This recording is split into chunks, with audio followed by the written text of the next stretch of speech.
The big thing is higher education is aligning and moving from greening the campus to greening the mind. This is so important. Only about 3% of the world's population gets to go to higher education. Out of 1.1 billion people in Africa, 500,000 get to go to higher education. But higher education, these are the people who will form probably 85 to 90% of the shapers of the world of the future. So as far as the UN is concerned, higher education is the target. How do we engage them? Not through indoctrination. In fact, we have to question sustainable development if we're going to lead to something new. But somehow that has to be embedded in every course, from philosophy to dentistry, from urban planning through to sociology. We have to still respect the sciences, but we also have to respect the humanities and social sciences. It's one thing to understand what methane will do to your body. It's another thing altogether to be able to change, right, society so that we don't have to worry.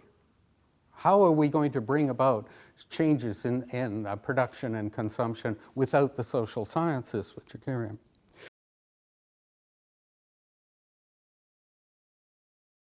That because part of the argument I want to make is we need to think of universities around the planet as having a transformative potential for society at large and acting as a kind of living lab and test bed for society.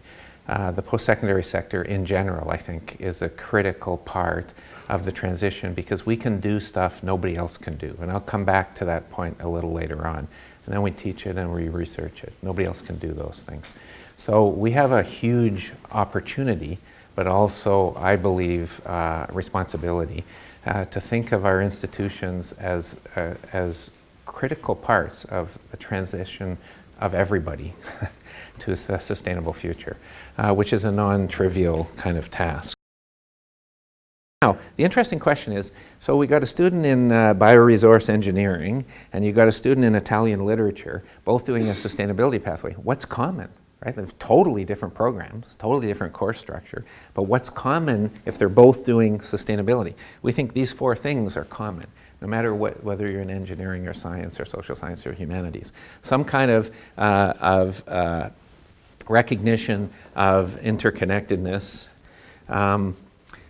some substantive knowledge that's field dependent, so you're going to learn somewhat different things in each field that you're in, certainly interdisciplinarity, and a problem orientation. These are common to all students that do a sustainability pathway.